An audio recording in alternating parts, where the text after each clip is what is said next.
ಸ್ನೇಹಿತರೆ, ನನ್ನ ಹೆಸರು ಸುಹಾಸ್. ಈಗ ನಾನು ಸುಮಾರು 30ರ ಆಸುಪಾಸಿನಲ್ಲಿದ್ದೇನೆ. ಆದರೆ ಮದುವೆಯಾಗಿಲ್ಲ. ನಾನು ಯಾವಾಗಲೂ ನನ್ನನ್ನು ಚೆನ್ನಾಗಿ ಇಟ್ಟುಕೊಳ್ಳಲು ಮತ್ತು ಹೊಸ ಬಟ್ಟೆಗಳನ್ನು ಧರಿಸಲು ಇಷ್ಟಪಡುತ್ತೇನೆ. ನನಗೆ ಮೊದಲಿನಿಂದಲೂ ವ್ಯಾಯಾಮದ ಹುಚ್ಚು ಮತ್ತು ನಾನು ಬೇಗ ಮದುವೆಯಾಗಲು ಬಯಸುವುದಿಲ್ಲ. ನನಗೆ ಗರ್ಲ್ ಫ್ರೆಂಡ್ ಯಾರೂ ಇರಲಿಲ್ಲ ಮತ್ತು ಆ ವಿಷಯಗಳಲ್ಲಿ ತಲೆ ಹಾಕಲು ನನಗೆ ಇಷ್ಟವಿರಲಿಲ್ಲ. ನಾನು ಒಬ್ಬಂಟಿಯಾಗಿ ವಾಸಿಸುತ್ತಿರಲಿಲ್ಲ. ನನ್ನ ತಂದೆ ತಾಯಿಯೂ ಇದ್ದರು, ಆದರೆ ನಮ್ಮದು ಹಳ್ಳಿಯಲ್ಲಿ ಕೃಷಿ ಇತ್ಯಾದಿಗಳಿವೆ. ಆದ್ದರಿಂದ ಅವರು ಹೆಚ್ಚಾಗಿ ಅಲ್ಲೇ ಇರುತ್ತಿದ್ದರು. ನಾನು ಮಾತ್ರ ಊರಿಗೆ ಹೋಗುತ್ತಿರಲಿಲ್ಲ. ನಾನು ಎಂದಿಗೂ ಹೋಗಿಲ್ಲ. ನನ್ನ ಕಾಲೇಜು ಇತ್ಯಾದಿಗಳೆಲ್ಲ ಇಲ್ಲೇ ಪೂರ್ಣಗೊಂಡಿತು ಮತ್ತು ನಾನು ಕೆಲಸ ಹುಡುಕುತ್ತಿದ್ದೆ. ನನ್ನ ತಂದೆ ತಾಯಿ ಉದ್ಯೋಗದಲ್ಲಿದ್ದರು ಮತ್ತು ಈಗ ಅವರು ನಿವೃತ್ತಿಯಾಗುವ ಹಂತದಲ್ಲಿದ್ದರು. ಮನೆಯ ಪರಿಸ್ಥಿತಿ ಚೆನ್ನಾಗಿದ್ದರಿಂದ ನನಗೆ ಕೆಲಸ ಮಾಡುವ ಅಗತ್ಯವಿರಲಿಲ್ಲ. ನಾನು ಒಬ್ಬನೇ ಮಗನಾಗಿದ್ದರಿಂದ ನನಗೆ ಬೇಕಾದ ಎಲ್ಲವನ್ನೂ ಅನುಭವಿಸುತ್ತಿದ್ದೆ. ನೋಡಲು ನಾನು ಬೆಳ್ಳಗಿದ್ದೆ ಮತ್ತು ಆಕರ್ಷಕವಾಗಿ ಕಾಣುತ್ತಿದ್ದೆ. ನಮ್ಮ ನೆರೆಯ ಮೀನಾ ನನ್ನನ್ನು ದೂರದಿಂದಲೇ ನೋಡುತ್ತಿದ್ದಳು. ಮನೆಯವರಿಗೆ ಮತ್ತು ಮೀನಾಗೆ ತುಂಬಾ ಪರಿಚಯವಿತ್ತು, ಆದರೆ ನಾನು ಅವಳೊಂದಿಗೆ ಮಾತನಾಡಲು ತುಂಬಾ ನಾಚಿಕೆ ಪಡುತ್ತಿದ್ದೆ. ನಾವು ಪರಸ್ಪರ ಎಂದಿಗೂ ನೇರವಾಗಿ ಮಾತನಾಡಲಿಲ್ಲ. ನಾನು ಅವಳ ಕಡೆಗೆ ಕಣ್ಣಲ್ಲಿ ಕಣ್ಣಿಟ್ಟು ಕೂಡ ನೋಡುತ್ತಿರಲಿಲ್ಲ. ಪ್ರತಿದಿನ ಹೋಗುವಾಗ ಅವಳು ಏನನ್ನಾದರೂ ಮಾಡುತ್ತಾ ನನ್ನನ್ನು ನೋಡುತ್ತಿದ್ದಳು. ಯಾವಾಗಲೂ ನನ್ನ ಬೈಕ್ ಕಡೆಗೆ ಗಮನಿಸುತ್ತಿದ್ದಳು ಮತ್ತು ಇದು ನನಗೆ ಅರ್ಥವಾಗಿತ್ತು. ಮೀನಾಗೆ ನಿನ್ನ ಬಗ್ಗೆ ಒಳ್ಳೆಯ ಅಭಿಪ್ರಾಯವಿದೆ ಎಂದು ನನ್ನ ಸ್ನೇಹಿತ ಹೇಳಿದ್ದನು, ಆದರೆ ನಾನು ಅದರ ಬಗ್ಗೆ ಗಮನ ಕೊಡಲಿಲ್ಲ. ನಾನು ಯಾವಾಗಲೂ ಜಿಮ್ಗೆ ಹೋಗುವಾಗ ಅವಳು ಕಿಟಕಿಯಲ್ಲಿ ನಿಂತಿರುತ್ತಿದ್ದಳು. ಬಹುಶಃ ನನ್ನಲ್ಲಿ ಏನಾದರೂ ವಿಭಿನ್ನವಾಗಿ ಕಾಣಿಸುತ್ತಿದೆ ಎಂದು ನನಗೆ ಅನಿಸುತ್ತಿತ್ತು. ಆದರೆ ಕೆಲವೊಮ್ಮೆ ನಾನು ಜಿಮ್ ಬಾಡಿ ಹೊಂದಿದ್ದೇನೆ. ನಾನು ಪ್ರತಿದಿನ ಜಿಮ್ನಲ್ಲಿ ಬೆವರು ಸುರಿಸಿ ಗಟ್ಟಿಯಾದ ಮಸಲ್ಸ್ ಅನ್ನು ಗಳಿಸಿದ್ದೇನೆ. ಅದನ್ನೇ ಅವಳು ನೋಡುತ್ತಿರಬಹುದು ಎಂದು ಅನಿಸುತ್ತಿತ್ತು. ಆ ದಿನ ನಾನು ಊರಿಗೆ ಹೋಗಿದ್ದೆ. ಆಗ ತಾನೇ ಮಳೆ ಬಂದಿತ್ತು.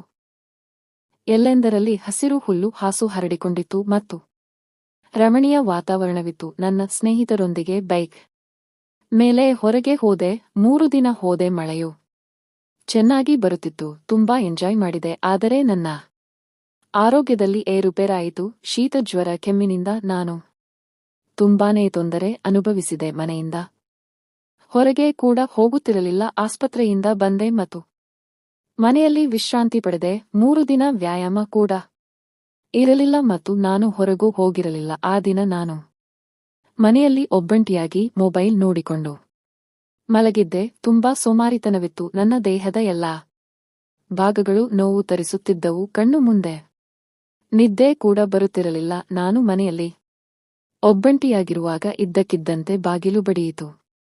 ಮಧ್ಯಾಹ್ನದ ಸಮಯ. ಈ ಸಮಯದಲ್ಲಿ ಯಾರು ಬರುತ್ತಾರೆ ನಮ್ಮ ಮನೆಗೆ ಎಂದು ನಾನು ಅಂದುಕೊಂಡೆ. ಯಾರು ಬರುವ ಸಾಧ್ಯತೆ ಇರಲಿಲ್ಲ, ಆದರೆ ನನಗೆ ಆಶ್ಚರ್ಯವಾಯಿತು. ಯಾರು ಇರಬಹುದು ಎಂದು. ಬಹುಶಃ ಸ್ನೇಹಿತರು ಇರಬಹುದು ಅಂದುಕೊಂಡೆ. ಆ ದಿನ ನಾನು ಬರೀ ನನ್ನ ಬರ್ಮುಡಾ ಹಾಕಿಕೊಂಡಿದ್ದೆ ಮತ್ತು ಶರ್ಟ್ ಹಾಕಿರಲಿಲ್ಲ. ನಾನು ಹೋದೆ ಮತ್ತು ಬಾಗಿಲು ತೆರೆದೆ. ನನ್ನ ಕಣ್ಣು ತುಂಬಾ ಮಂಜಾಗಿತ್ತು, ಆದರೆ ನೋಡಿದ ತಕ್ಷಣ ನನಗೆ ಆಶ್ಚರ್ಯವಾಯಿತು. ಅದು ನಮ್ಮ ನೆರೆಮನೆಯಲ್ಲಿ ವಾಸಿಸುವ ಮೀನಾ ಆಗಿದ್ದಳು. ಅವರನ್ನು ನೋಡಿದ ತಕ್ಷಣ ನನಗೆ ನಾಚಿಕೆ ಆಯಿತು. ಏನು ಮಾಡಬೇಕೆಂದು ತೋಚಲಿಲ್ಲ. ನಾನು ತಕ್ಷಣ ಪಕ್ಕಕ್ಕೆ ಸರಿದೆ ಮತ್ತು ಏನಾದರೂ ಕೆಲಸವಿತ್ತಾ ಎಂದು ಕೇಳಿದೆ. ಅವಳು ಇಲ್ಲ, ಏನಿಲ್ಲ, ನಿಮ್ಮ ಬಳಿ ಕೆಲಸವಿದೆ ಅಷ್ಟೇ ಎಂದು ಹೇಳುತ್ತಿದ್ದಂತೆ ನಾನು ಬನ್ನಿ ಎಂದು ಹೇಳಿದೆ. ನಾನು ಅವರನ್ನು ಕೂರಲು ಹೇಳಿದೆ ಮತ್ತು ನಾನು ಒಳಗೆ ಹೋಗಿ ಟಿ ಶರ್ಟ್ ಹಾಕಿಕೊಂಡು ಬಂದೆ. ಈ 3 ದಿನಗಳಲ್ಲಿ ನಾನು ತುಂಬಾ ಸುಸ್ತಾಗಿದ್ದೆ. ನನ್ನ ಮುಖದ ಕಣ್ಣುಗಳ ಕೆಳಗೆ ಕಪ್ಪು ವೃತ್ತಗಳು ಕಾಣಿಸಿಕೊಂಡಿದ್ದವು. ನನ್ನ ಕೆನ್ನೆಗಳು ತುಂಬಾ ಒಳಗೆ ಹೋಗಿದ್ದವು. ಗಡ್ಡ ಕೂಡ ಬೆಳೆದಿತ್ತು. ಆ ಸಮಯದಲ್ಲಿ ಅವಳು ಪ್ರತಿದಿನ ನಾನು ನಿನ್ನನ್ನು ನೋಡುತ್ತೇನೆ, ಆದರೆ ಕಾಣಿಸಲಿಲ್ಲ.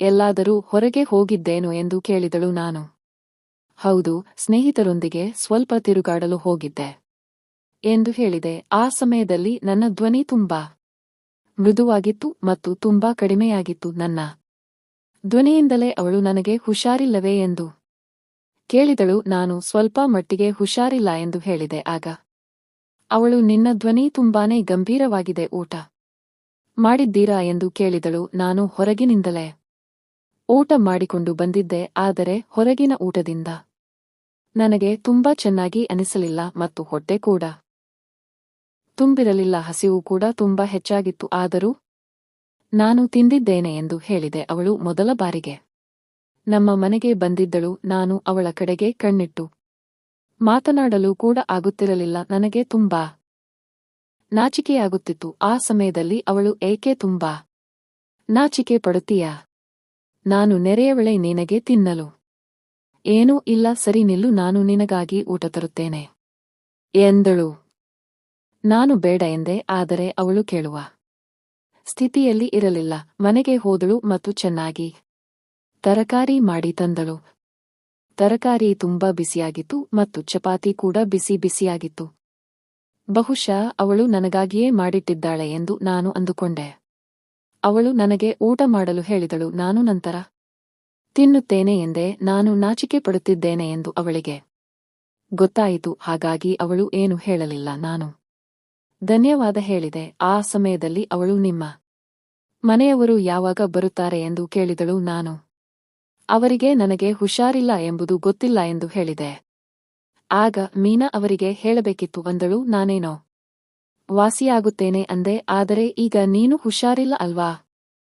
ಊಟಕ್ಕೆ ನನ್ನ ಮನೆಗೆ ಬರುತ್ತಿರೋ ಹೀಗೆ ಅಂದ ತಕ್ಷಣ ನಾನು ಬೇಡ ಬೇಡ, ನನಗೆ ಎಲ್ಲ ಸರಿ ಇದೆ, ನೀವು ಚಿಂತೆ ಮಾಡುವ ಅವಶ್ಯಕತೆ ಏನಿಲ್ಲ ಅಂದೆ. ಆದರೆ ಅವಳು ಊಟಕ್ಕೆ ನೀವು ಬರಬೇಕು ಎಂದು ಹೇಳಿದಳು. ಅವಳು ಸಹ ಒಬ್ಬಂಟಿಯಾಗಿ ವಾಸಿಸುತ್ತಿದ್ದಳು. ಅದಕ್ಕಾಗಿಯೇ ಅವಳು ನನ್ನನ್ನು ಊಟಕ್ಕೆ ಕರೆದಳು. ನಾನು ಸರಿ ಅಂದೆ ಮತ್ತು ಅವಳು ಹೊರಡಲು ಪ್ರಾರಂಭಿಸಿದಳು. ಅವಳು ಹೋಗುವಾಗ ಒಂದೆರಡು ಬಾರಿ ತಿರುಗಿ ನೋಡಿದಳು ಮತ್ತು ತಿರುಗಿ ನೋಡಿದಾಗ ನಾನು ತುಂಬಾ ನಾಚಿಕೆ ಪಟ್ಟೆ. ನೋಡಲು ಅವಳು ಅಷ್ಟೇನು ಕೆಟ್ಟವಳಾಗಿರಲಿಲ್ಲ. ಆದರೆ ಸಂಜೆ ಊಟ ತಗೊಂಡು ಮತ್ತೆ ಬಂದಳು. 2 ದಿನ ನನ್ನ ತುಂಬಾ ಚೆನ್ನಾಗಿ ನೋಡಿಕೊಂಡಳು ಮತ್ತೆ ಚೆನ್ನಾಗಿ ನನ್ನ ಆರೋಗ್ಯವನ್ನು ಕಾಪಾಡಿದಳು. ನಾನು ವಾಸಿಯಾದ ನಂತರ ಈಗ ಜಿಮ್ಗೆ ಹೋಗಲು ಶುರು ಮಾಡಿದೆ.